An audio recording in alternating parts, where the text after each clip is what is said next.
And then I'm gonna spotlight me so you can see better what I'm gonna do. And I hope that works. Can everybody see well? Thank you. Okay, so what I've been playing around with bead flies, glass bead flies. That's the Ray Wallace thing started me off on that. And I had this book that I got many years ago, tying glass bead flies. And there were a whole bunch of, this thing has got a gazillion patterns and stuff. A lot of them are traditional patterns that use glass beads. So I did the Ray Wallace fly before, and I decided I'd try one of these ones that uses glass beads for an extended body as a streamer. So I've got two versions of this I'm very quickly going to show you.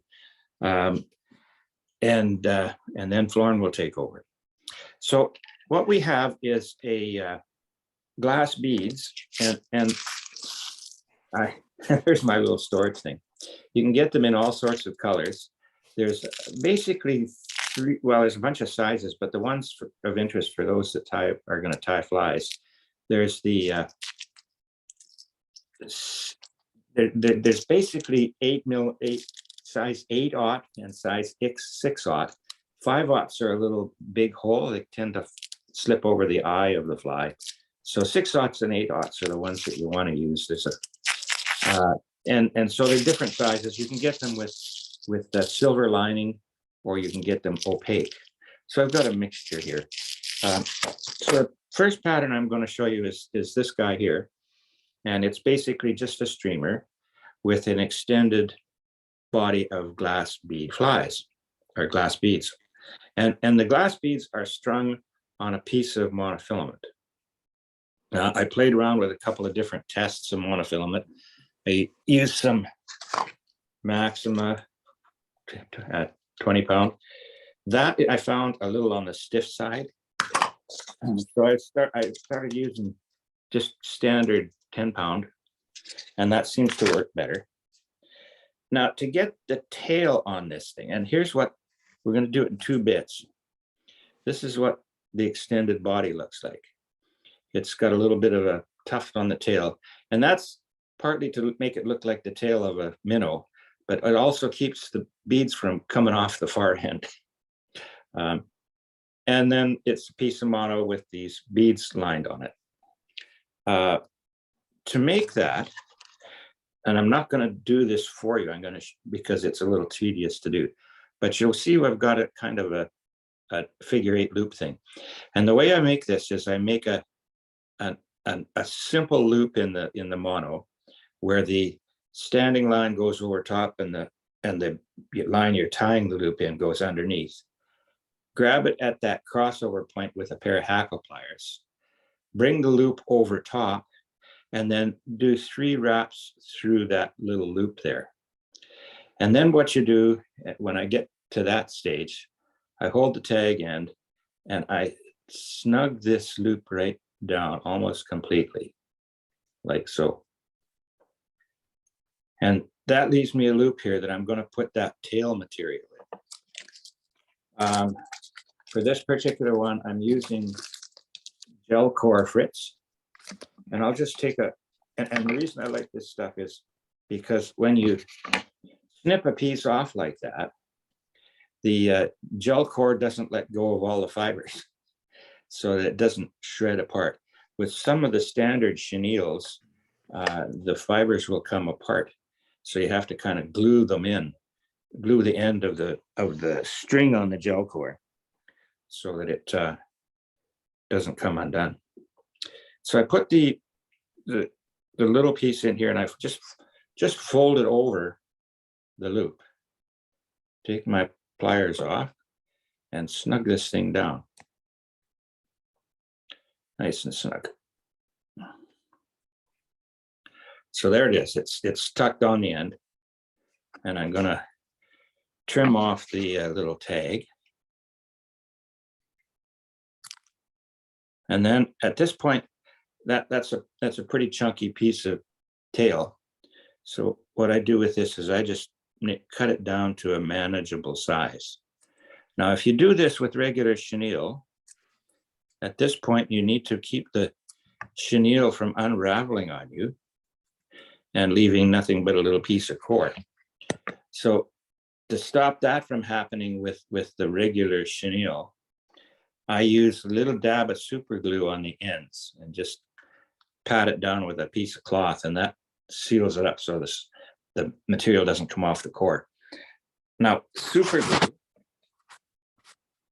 that I've found really neat for this, you can get this at Home Hardware. And it's a little tube, it's about $7. It's got 5 little tubes of super glue.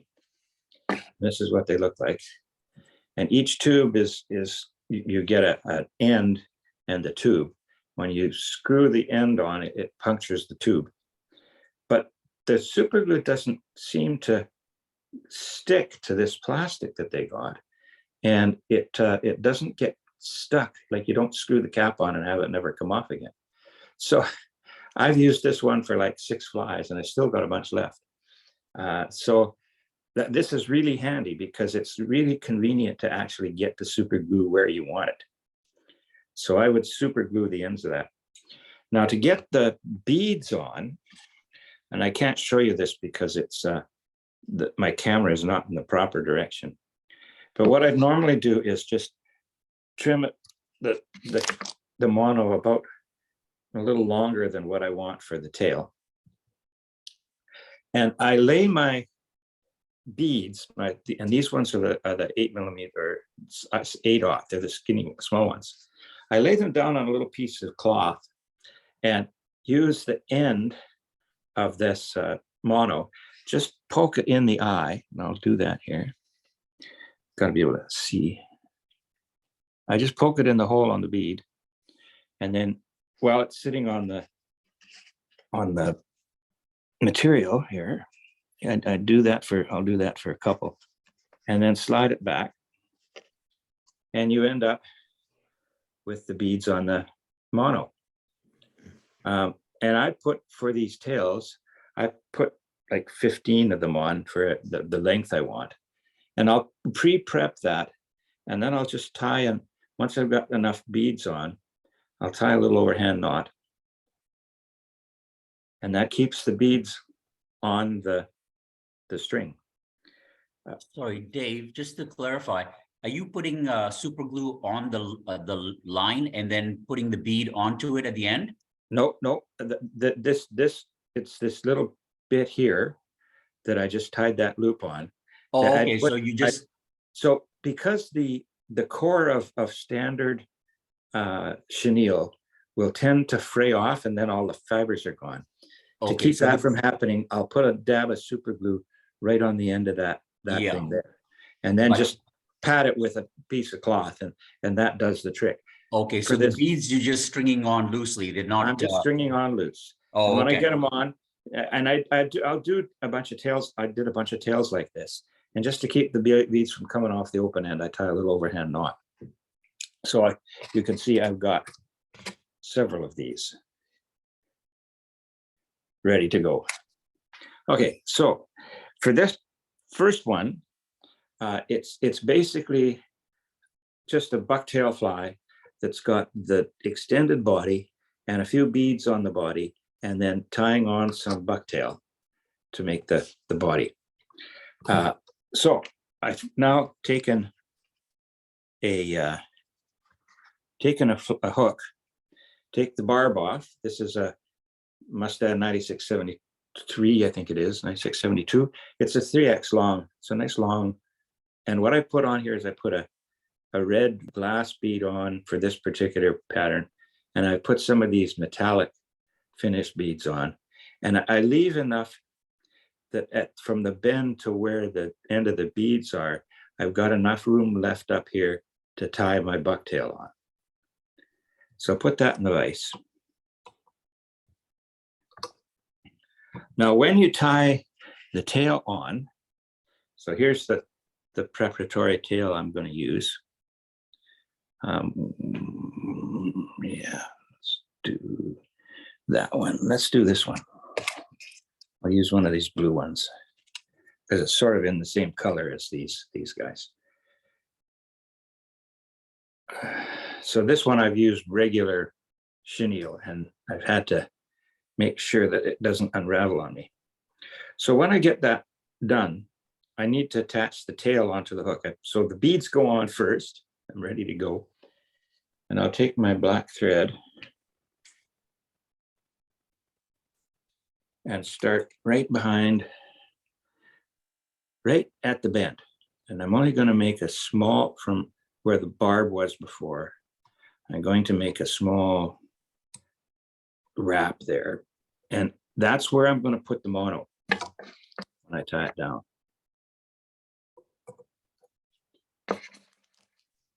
So I'll take the tail, and the first thing I do is right where the beads are, I pull them back, and I'll take my pliers and I will give a little squeeze on the mono to flatten it a bit. And what that does is that allows it to be held down better when I tie it in.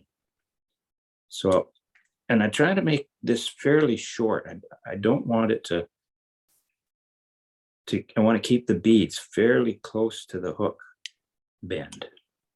So I'll do a few wraps like that.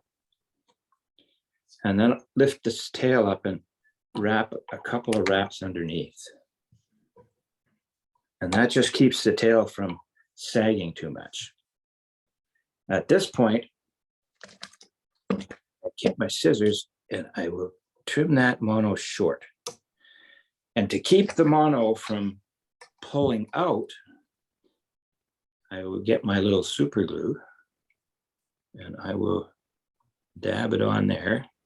Dave, you didn't find that the super glue melted the mono? Yeah, I just put it on there, right where the mono and the hook are with the thread, and that's going to hold that. That's going to hold that tail in there really solid. And I'll pull all of these beads back and wrap behind. I will pull my thread all the way up to the front and wrap in front of that red bead. I'll make a little bump here. Now, because I've super glued back here, that's thread, and that bead is going to stay where it is, even if this thread that comes from the back to the front gets broken. So I will glue this up, and I want to build up a bit of a dam of thread in front of that red bead. This will help me when I start putting the bucktail on. Do you want lower? Yeah. And then I'll just wrap over the shank of the hook up to the eye. Is that okay? Yeah. And then I'll wrap back What did you do? to halfway between the eye How do I get out of that? and the red bead. Now comes the bucktail. So this How is do I get out of that thing? this fly is going to fish upright. I'm just gonna, there's somebody here I making don't it. know how to get the sound down, but you can watch that, can't you? Yeah. Yeah. See his face. Pat, can you mute your? Pat, can you mute? Yeah. I think it's Brian. No, Not Want me. to mute? That's what it is. Brian. Mute. Right. I'm coming. Where do you mute? We have two Right here. Brians, but Right there. Brian knows who it is. Okay. So now I need to make the head of the fly. And so the first thing I'm going to do is I'm going to go underneath and put the belly of the fly on. And here's my white bucktail. And I don't need a lot of bucktail. I think sometimes I tie these too robust. So I take a chunk of bucktail off the back there. And you see I got a bunch of really fine stuff here. So I'm just going to pull those out. The long ones that just stick out the back till I get a manageable clump. Get my hair stacker.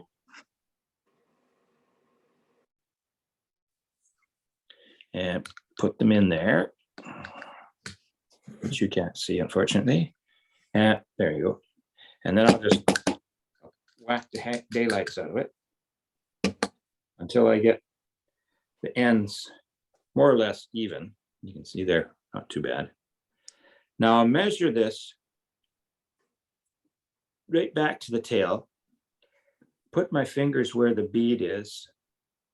And this is the technique I use for tying Clousers, which I'll show you when I tie the next version. So where I've got the thing held, I'll take my scissors and about a 1/4 inch in front, I will cut off square. Right there.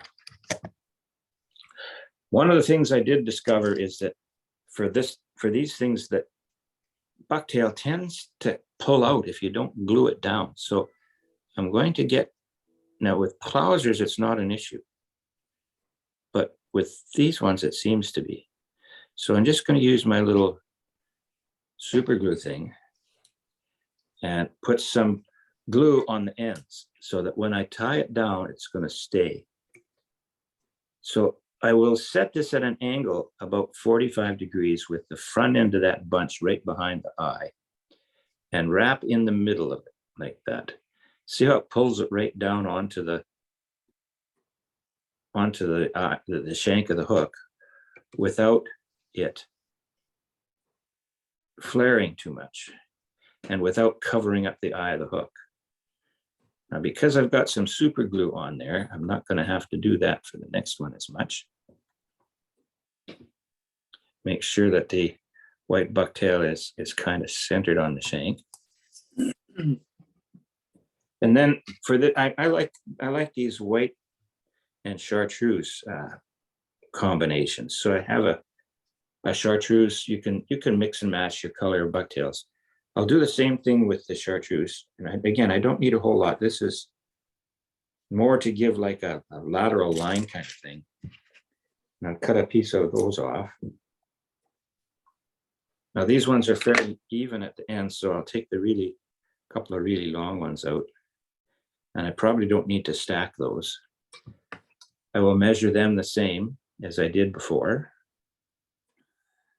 And trim them off where my scissors went. That 1/4 inch in front of where my fingers are. Take my super glue, only this time I'm not going to put it on the ends of these. I'm just going to come down here and put a dab where the existing stuff is. And bring the thread sort of halfway between the red bead and the eye again. Hold it at that 45-degree angle and snug it down, not too tight, and then make sure it's positioned dead square on the top of the hook. And I will tighten that down again, wrap down to the eye and back. And I'm not going to pull too hard on that because if I do, it'll flare up too far. And I'm going to do the same thing. This time I'm going to leave the thread a little bit closer towards the body of the hook. And I've got some dark colored stuff to give the fly a dark colored back. And I'll find, I actually got some here that underneath it are kind of bluish in color. So I'll take those and again, just a small clump. Pull the really long ones out. Make sure there's no fuzz there. Measure it for length. And that's about right. So I'll just trim that end off. And that's probably a few too many fibers. It's a little bit, I'll take just a few of these longer ones out. Thin it out just a hair.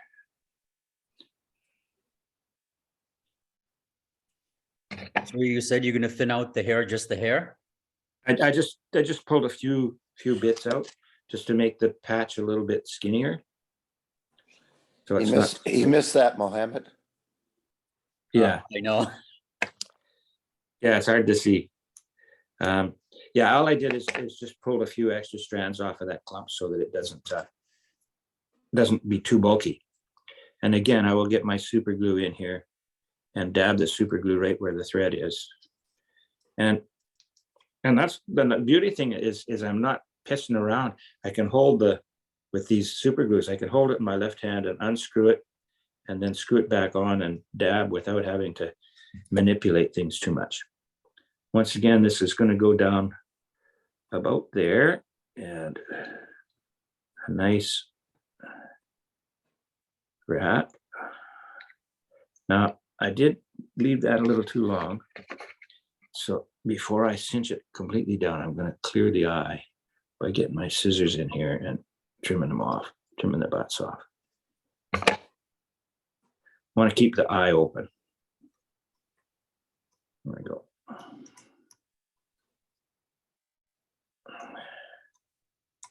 So I build up a nice head with thread.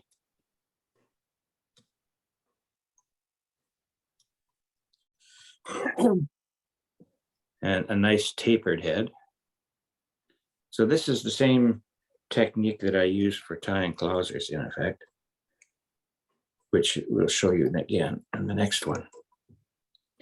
And I will do a double whip finish.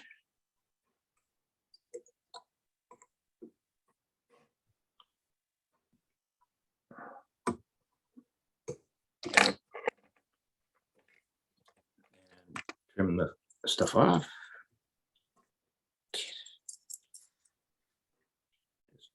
Get the scissors in there. And there's your first ply.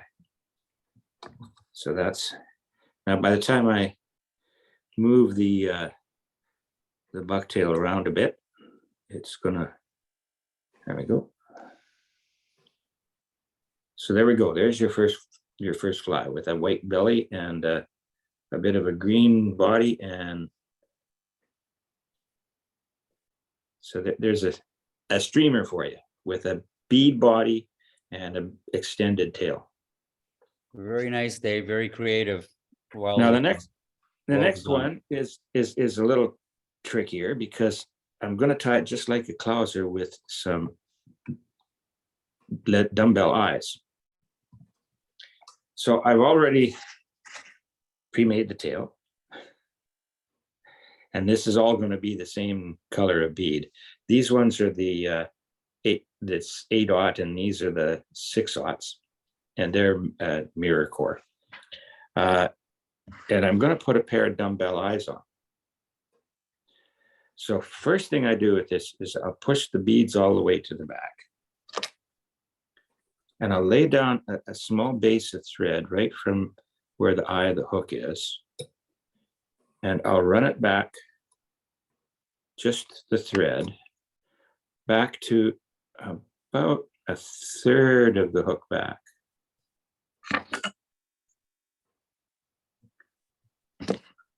And at that point,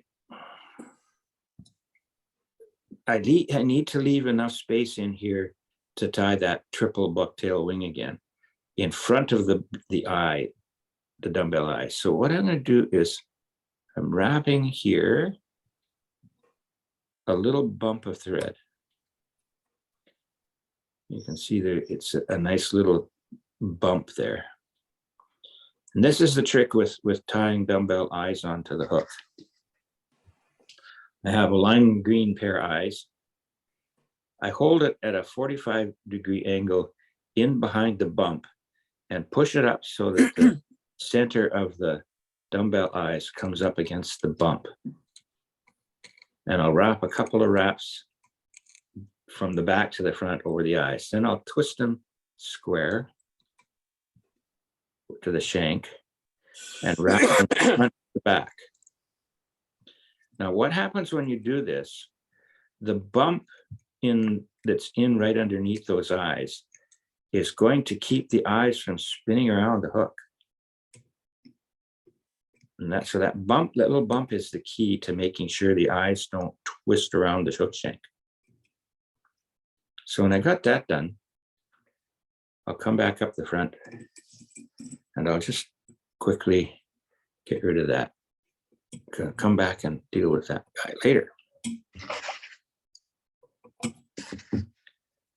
Now I'm going to push those beads right up and wrap in behind. Come on. So I'm going to start my thread right at the bend again. take this down to the bend and bring my thread up. Right at the bend. Take my extended body and again, right where the beads end, I'll get my pliers in there and flatten the mono a bit. And that allows the thread to capture the mono and hold it down nicely. Dave, is Yeah. there not enough room to shove that tag end up through the other beads?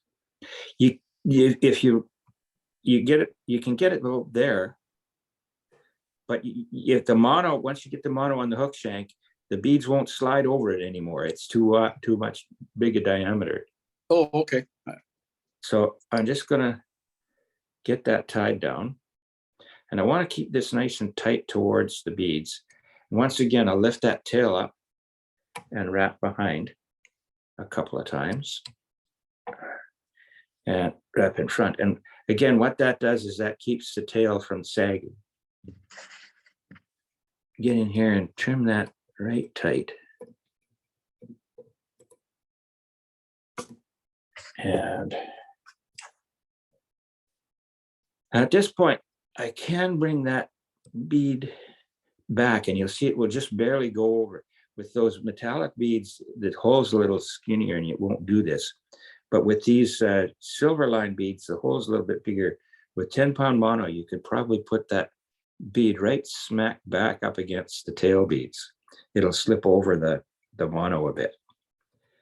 But what I do now is I take this for Fritz,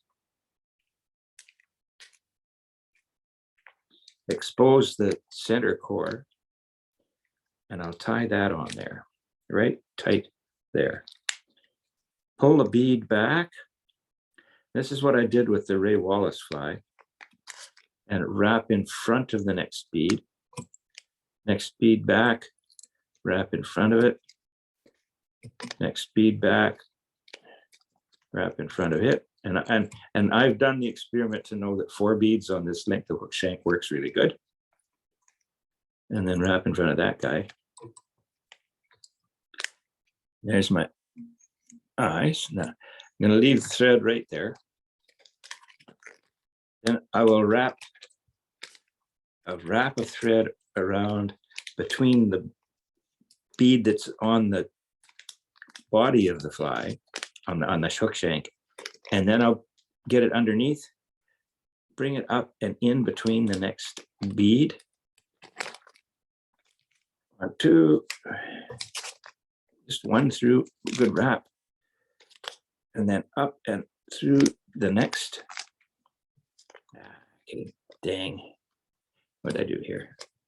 Okay. Just gonna cut this off so it's easier to manage. There we go. Then through the next one. I want to do this so that it's sparse enough you can kind of see the beads in between the gel spun and the silver line of the bead. When I get there, I'm going to tie this off in front and behind.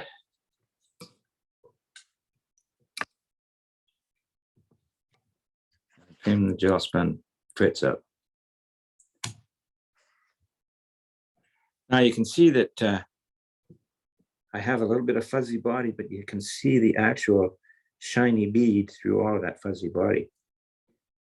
Bring my thread in front and do the same thing, halfway between the eyes and the eye of the hook. Turn the thing upside down. Now, well, maybe it's waited before I turn it upside down. Because this has got dumbbell eyes on it, this hook is going to fish point up. So the belly is going to be on the top. So here I'm going to take my bucktail again, and probably won't bother stacking this because I want it to look a little bit more tapered. So I'll just get the fuzz out, and I won't groom this too much. Just taking out the short fibers down here and over my basket so it doesn't end up on the carpet. And I'll measure this, the length where the tips of the bucktail are right at the tail end. Put my fingers where the eye is and pinch it. Get it flat like that. See, I got it kind of oval shape. Cut it that 1/4 inch in front of my fingers. And once again, here we go with the super glue. For this first batch, I'm just going to put a dab on the just on the ends of the fuzz a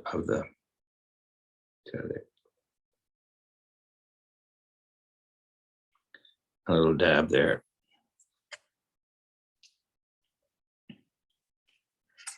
Same thing, I'll hold it at that 45-degree angle. Bring my loop over the top and snug it down. Then wrap back. Cinch the whole white piece down. And at this point, I don't want this to, because the eyes will stick that flare up. I'll bring the thread underneath the eyes and make a couple of wraps, not tight, but just loose wraps in behind. And that pulls that belly hair down. Bring my thread back in front to the 1/2 point. Turn them over. And where'd my Chartreuse bucktail go? It's getting, anyway, everything's ending up on the floor here today. So I'll take some more Chartreuse bucktail. And again, I don't need a whole whack. And I'm not going to stack it this way. I want this fly to be a little more ragged at the back. The trick here again is to get these real short fibers out without them all ending up on the floor. And measure the length again, right where the eyes are. Grab it, flatten it out. Turn it square. And this time, because I've got some material down here, when I tie this down, the super glue will grab it. I think I'm almost finished with this little tube. Yeah, that tube is done. I'm going to get another one. So I'll get the one out of here.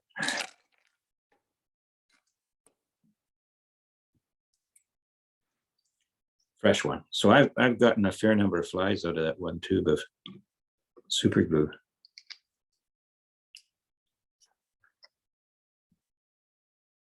Set her down there. Wrap it good.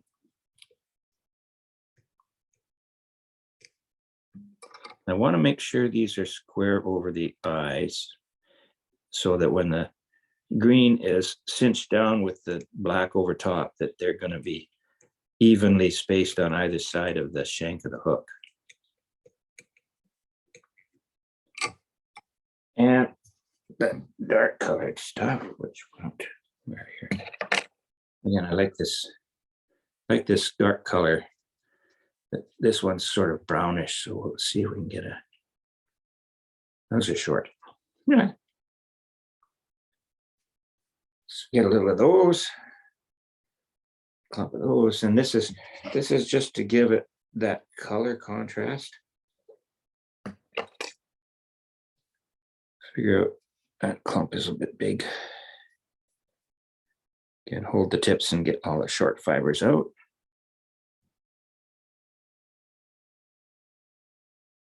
Measure them same length as the other one.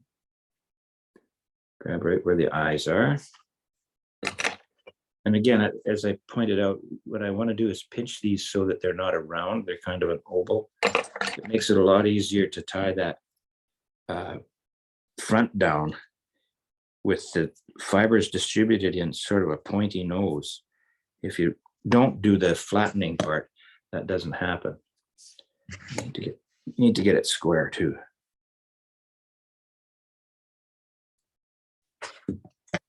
Once again, Little dab of glue on there. And that'll make sure these fibers don't pull out. Pull it down at that angle. And boom, time on. Make sure he's square onto the hook shank, square to the hook shank, and right on top of the other ones. And make that nice tapered head.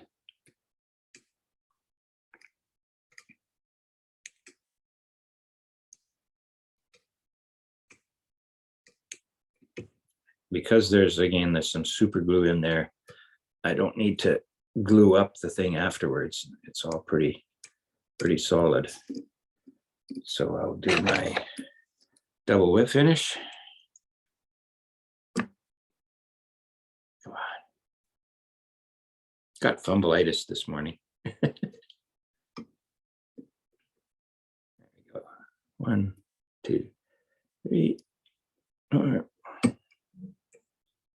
And the last whip finish.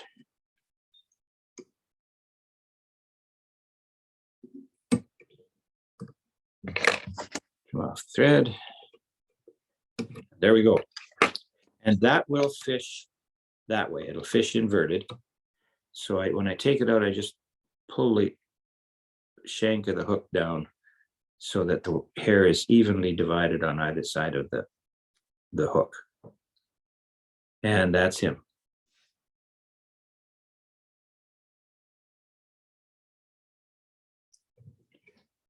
So there we go.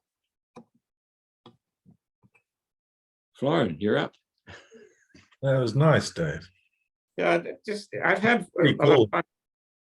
I've had a lot of fun playing with this, finding out what works and what doesn't work, and I think it's going to be. How would you fish that? How would you fish it? A cast and retrieve, or dragging it as a bucktail behind the boat. I'm going to hey. It's basically a minnow imitation. Yes, yeah, Mohammed. When I'm going to take these with me to Haida, and we're going to try them out. Yeah, Okay. you know, I think they'd be great. Which reminds me, I have to phone Robin or get a hold of her. Well, I'm Usually sure she'll, when she wants the money, I'm sure she'll, be Yeah, asking us. usually it is February where she gives us a call, email, but Yeah, so we'll see. If I don't hear from her soon, I'll give her a phone call. yeah. But yeah, I think if I rig this up with a few beads in front of the fly and a little spinner about there and do it as a bucktail, it's going to be effective. I think it'll. I like the shine of this part that has the silver lined beads on it. It really gives it a lot of activity. Anyway, so Florin, you're on. All right, you're muted. Let me lose my spotlight here. Well, Florin's already on. Yeah. Okay. Yeah, I Can't was hear you, saying I'm Florin. not sure that it's a good idea to record this, but oh well. It should be a statute of limitation, you know, on these things. They ought to be deleted at some point. Yeah, I don't think our YouTube channel has them all up, so eventually they get bumped. Yeah, so this one certainly should get bumped. Okay. And what I'm aiming for is something that looks a little bit like this.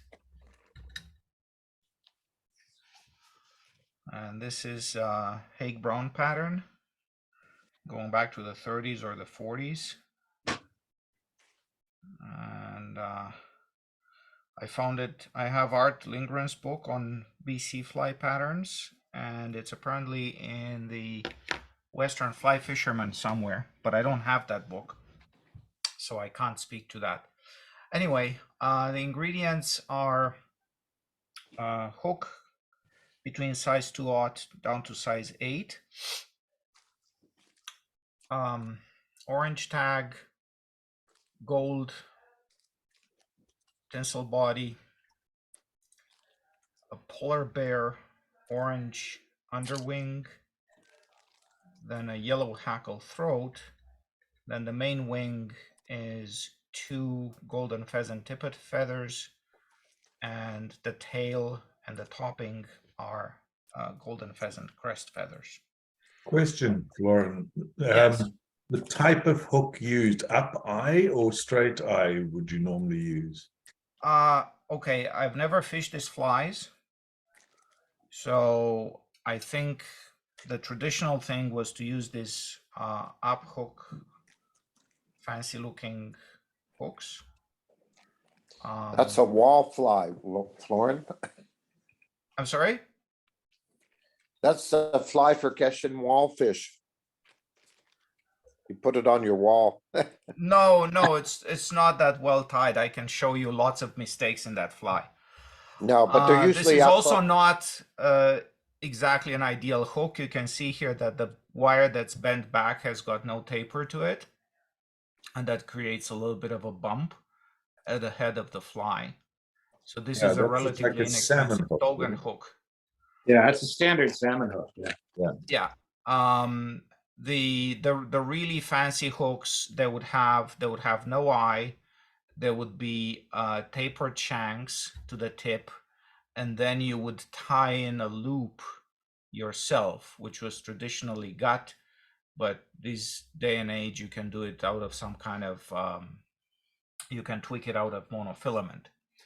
Okay, so that's kind of the basic setup. The other thing that I discovered is, other than extensive preparation to even get started tying this fly, which involves things like sorting feathers by sizes and whatnot. So I dismantled basically a whole head of a golden pheasant, and I took apart feathers for wings, and I took apart the crests, and then I took the crests and I sorted them. First of all, I straightened them out, and then I sorted them out by sizes. So these are the tail-sized crests. The other thing I discovered was that when you tie on a black hook with black thread, it can be a little challenging.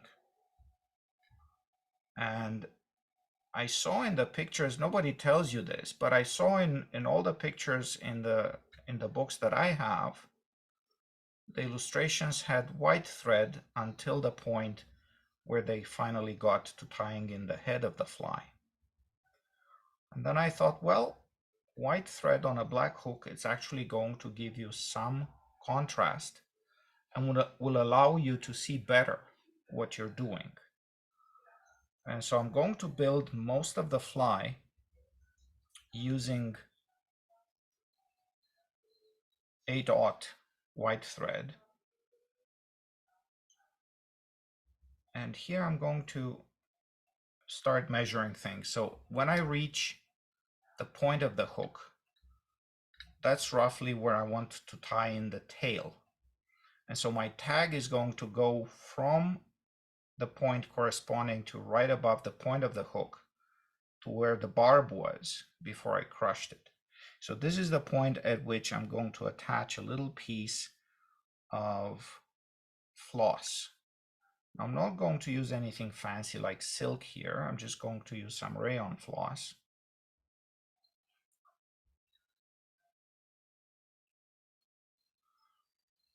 And I'm going to wrap over it.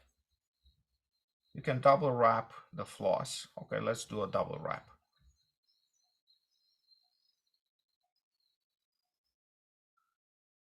So here's another useful trick.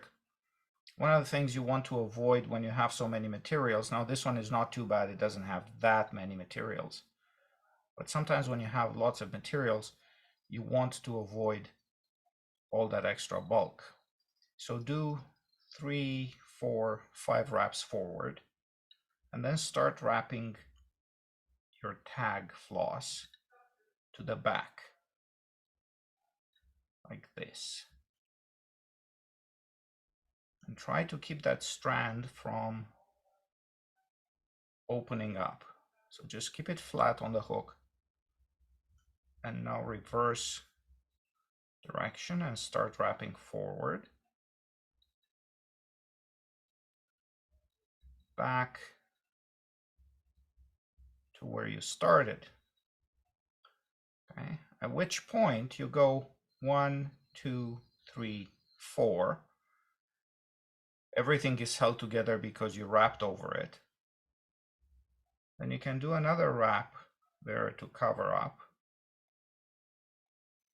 And then 1, 2 wraps to secure your floss. And then just cut it, but leave a little bit of length. Now you want to tie in the tail. I'm going to pull a little tippet feather here from my tail collection. Now this is the smallest size I've attempted this fly. It's a size 8 hook.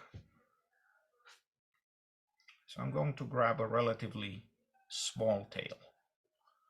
Some of the guys that do display flies and whatever, they tie on bigger, way bigger sizes than this. And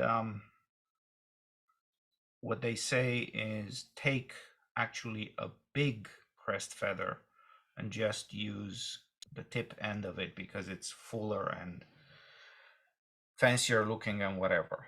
But I'm just going to use one of the smaller. So this, you know, the usable part of it is actually a little less than hook shank length. And of course you want to strip off all that fuzz like with any other hackle feather that you'd normally use in fly tying.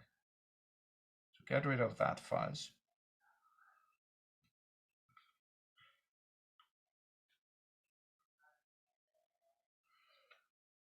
And this is still, my tying point is going to be somewhere in there, so I can still strip a little bit off.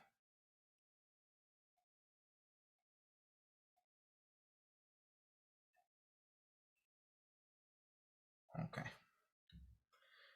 So now I have something that looks satisfactory. And what I'm going to do is I'm going to tie it in a little bit forward of where I really want the tail to be. So I'm going to grab it.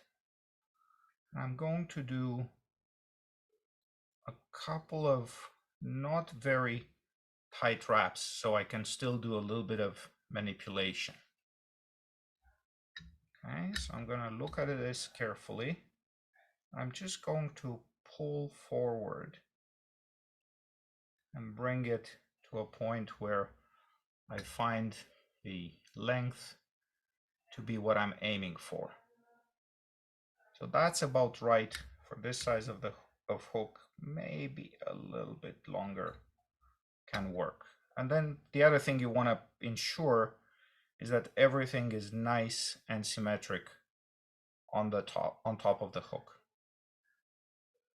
And if you still have doubts, now is the time to wiggle this feather around a little bit. Okay.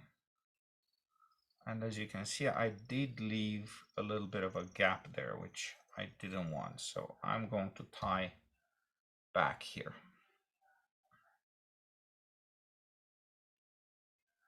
Okay, trim this guy off.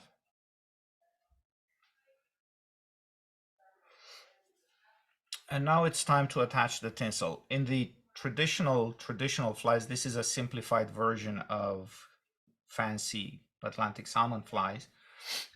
In some of those, in order to hide this little gap, you would use a tiny little collar of black ostrich herl.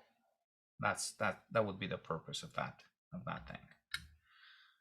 And so what I'm going to do instead is I'm going to try to keep this as a simpler fly. I'm just going to wrap over this waist here. That's going to create a little bit more of an underbody. And get to the point where, and if you're not very happy at this point, you know, just flatten the thread and just go back and make sure that the underbody is going to be nice and smooth.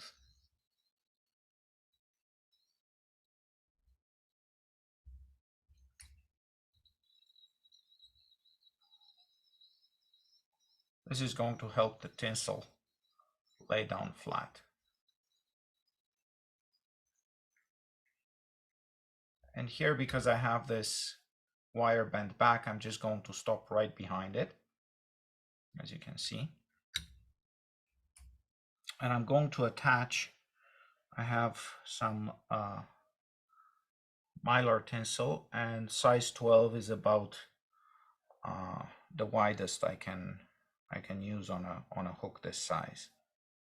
So what I'm going to do is I want the gold side when I build the body, so I'm going to tie this. This is a gold on one side, silver on the other. So I'm going to take the silver side and tie that showing. So silver side up. So start here and then go back towards where I tied in the tail.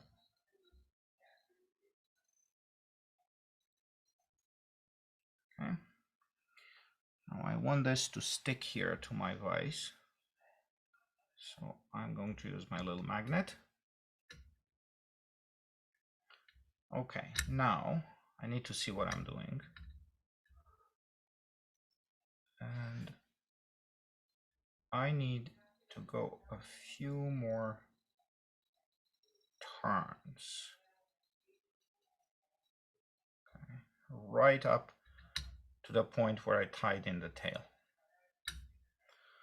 And then I bring the thread forward.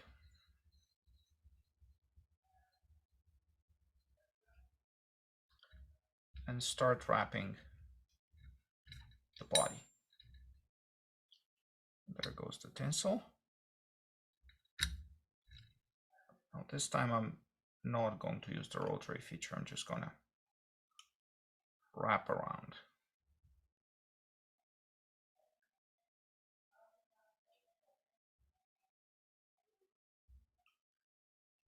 Slight overlap, a little bit of an angle, because otherwise you can't advance and you get ugly gaps in the body. Reasonable amount of tension, again, so you don't end up with bumps and gaps.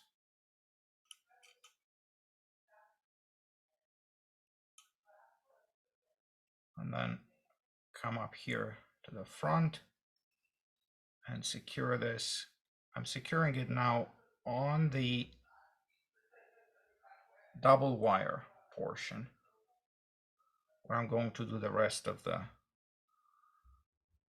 building of the fly. So for some reason, the desired effect on these flies is to have small heads. I guess they look a little fancier that way. Now here you're constrained a fair bit by this area where the wire doubles up. So you kind of have to start building things up there. The next thing is the underwing, which is a tiny little bit of orange polar bear. And how does this go? Well, the idea for the underwing, from what I've read, and it kind of confirmed my suspicions, is that it does provide support for the main wing. And on those classic salmon flies, the underwing would be another pair of feathers. In some cases, you take like 2 large jungle cock feathers. And see, I just want a little bit of polar bear here. So I do a couple of things with the polar bear. First of all, there's this underfur here, which is orange and very nice and soft. This is gorgeous stuff. I'm collecting that separately in a container for dubbing. I don't know if it's going to go into some shrimps or some wet flies with nice orange bodies. It's really good stuff. Okay, now I'm going to just putting this in a hair stacker is quite painful. I'm just going to align this by hand. So grab between the fingers of your left hand, if you're right-handed like I am, and then grab the tips and then pull. The hairs that are not aligned are going to come out, line them up with the ones you're still holding in your left hand, and bang, you've got aligned polar bear. Now measure the hair on the hook. I like to go to the tip of the tail. And the other thing I'm going to try to do is I'm going to try to tie this as flat as possible and in a vertical plane so that it provides like support like one of those feather underwings. So this is the somewhat challenging bit because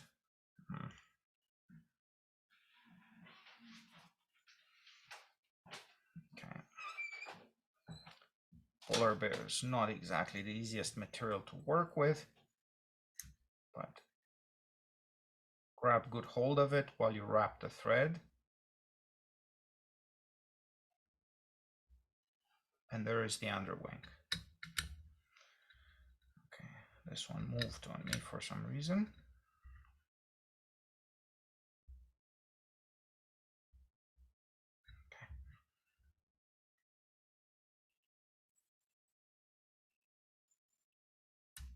Okay. Of course. Okay. This is that. I have to hit the dictionary because my very old salmon fly tying book warns against the type of hook using a word I never heard of. And I'm gonna have to look if that's not exactly the type of hook I'm using here that the fellow's warning against. See, what happens is that wire that's bent back provides a sharp edge for you to break the thread on. So let's see.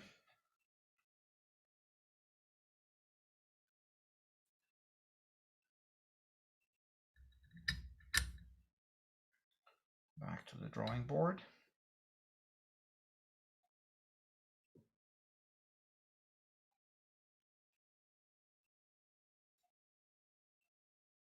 What is the reason why salmon hooks have that sort of double head by the eye, the double fold back kind of thing?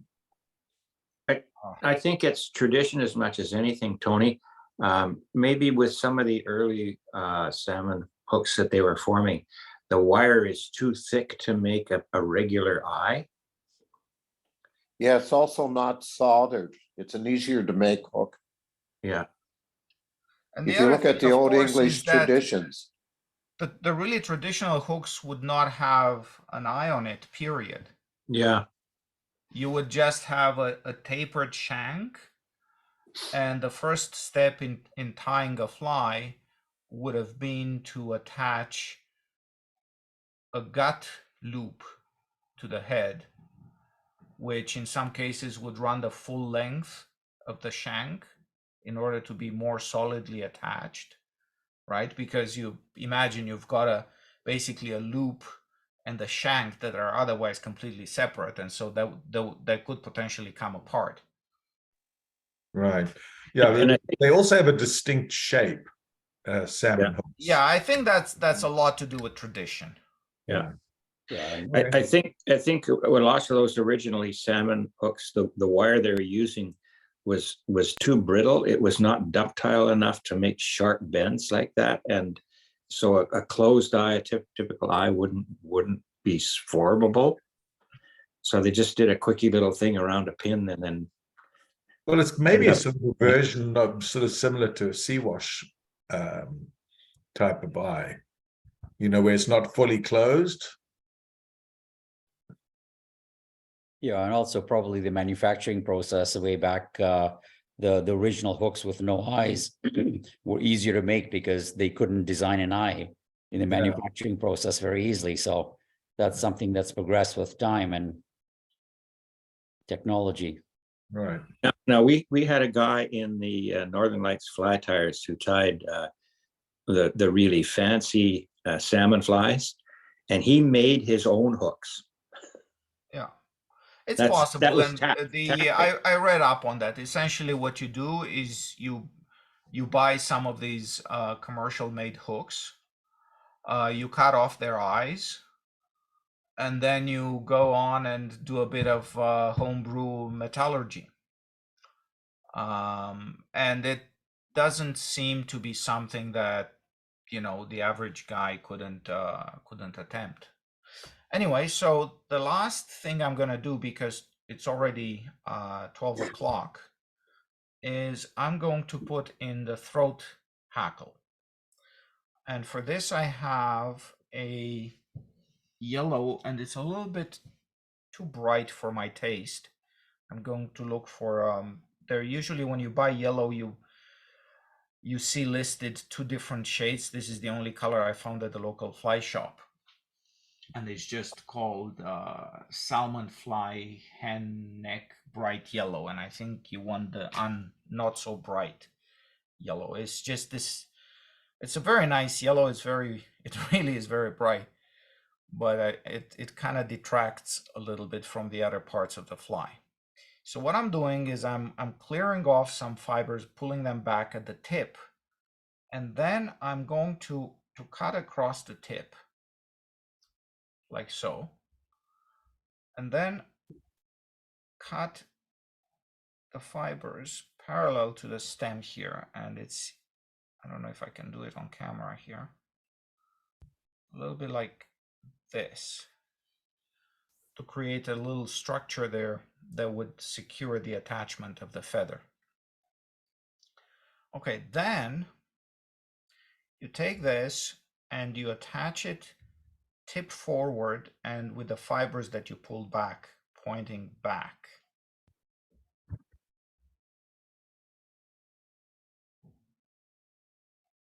And this is probably a little too long here at the tip. I'm gonna trim this off to be a lot shorter, like this. And the reason is because I'm going to attach it here.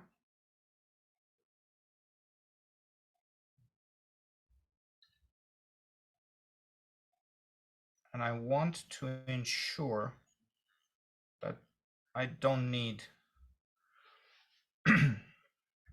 I don't need to cut anymore after I attached it. Okay, now this is a little bit tedious, but it does give nice results. So here's what I do next. I grab the thick end of the stem with hackle pliers. Now carefully, because this stuff is actually fragile. And actually the bobbin should be a little bit out of the way. And now start stroking the fibers back over, you know, about an inch of your feather. So this is the typical English wet hackle technique, folded hackle technique for tying small English wets as well. Yes, and there will be an extra twist here, in that what I'm doing here, in fact, is not a wet hackle. It's going to be just I'm doing this just for the throat. Okay.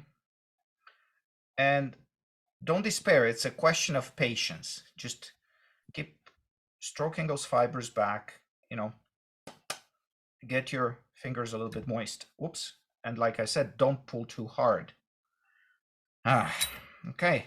Back to trying to get this done again. I'm going to try to reuse this feather here. It's going to be a little challenging. If not, I'll just start with a new one. So basically, you want to fold that hackle back as much as you can.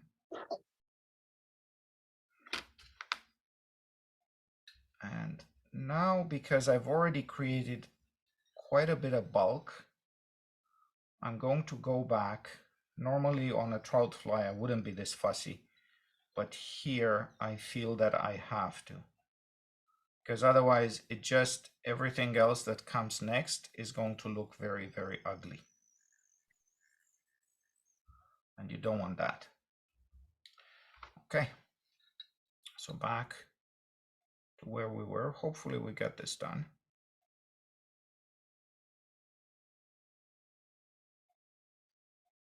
So keep folding. And when you're satisfied you folded this, start wrapping. And as you wrap, you continue folding these fibers back. And you do one wrap in front of the other, very, very carefully. And here, in fact, these English style hackle pliers come in their own right, because you want to keep these things always in the same plane. So there you go, about 2, maximum 3 turns is ample. I'm gonna go with 2 turns because this hackle is so bright that it just gives more than enough of a splash of color. So I do a couple, or in this case, 3 turns of thread, trim the waist, toss it away, and now let's have some fun with the hackle. So pull all the fibers back and make sure this is well and secure. Now, you have basically at this point, you just have a wet collar hackle, and you could leave it at that. But this is a technique that's useful for doing good looking throat hackles. So I'm going to demonstrate that. So now, working from the top,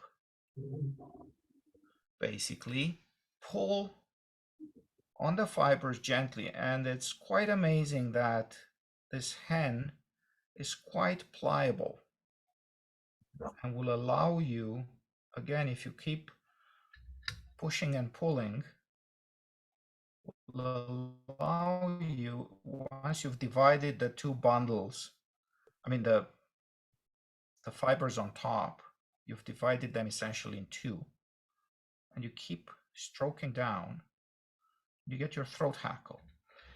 Now, of course, there will be fibers that will not want to play ball. And so what you need to do at this point, and it would help if you had like I'm working against a white background here, so I can hardly see what's going on. I need something black to work up against. I have nothing black on my desk.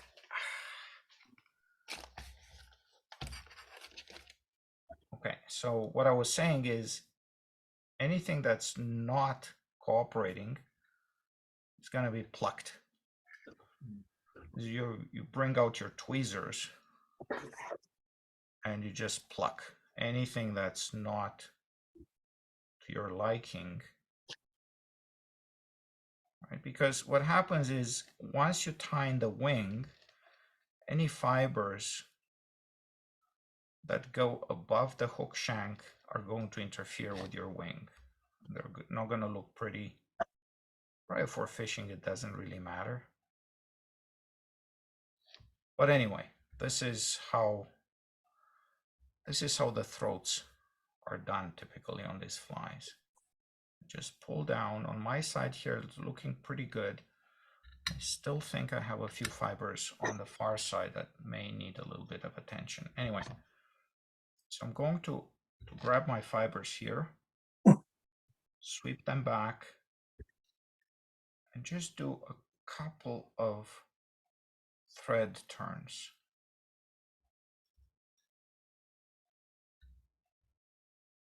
Okay, and that's how some of the body hackles are done as well on salmon flies. It's kind of a bit of a standard technique, I gather. Okay, and then you can prune further this thing if you think that it's too much in lateral, fibers and stuff, and tweezers are the tool here. And usually the fibers are gonna break off right at the stem, so you don't have to worry about ugly stubs. Okay. Now at this point, I would be normally putting in the wings, but it's already 10 minutes past 12.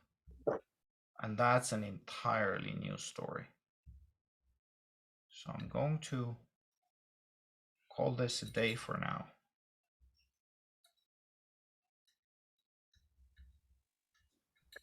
Tie this off. You could also prepare a bunch of hooks to this stage.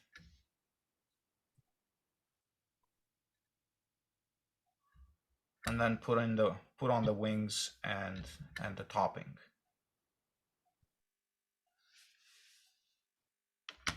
I think you could probably fish that, Florin. I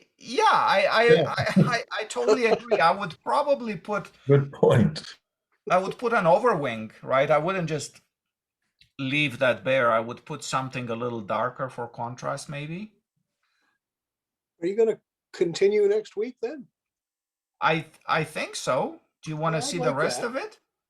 Yeah, I really would, yeah. Is it next week or 2 weeks?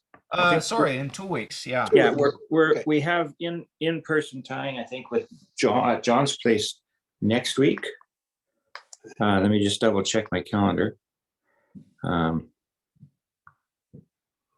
Let's still here. Isn't he going away to Portland this week? Into Next week he's got as a question mark. So I have it as a question mark. Yeah, he's not tying next. We're not doing his place next week.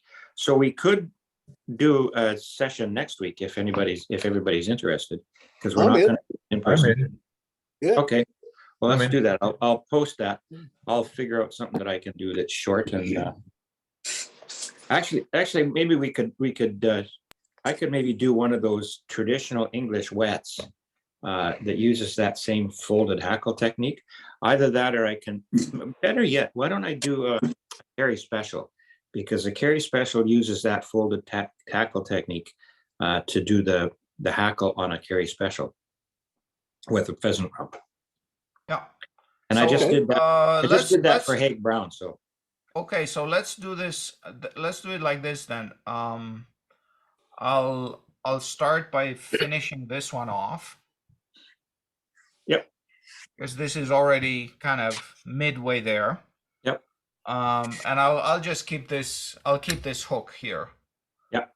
And so I'll keep this. And the thing is that ideally, if I didn't have, I'm thinking of taking a file and tapering off that backbent wire, because ideally I would be at this point, I would be a lot further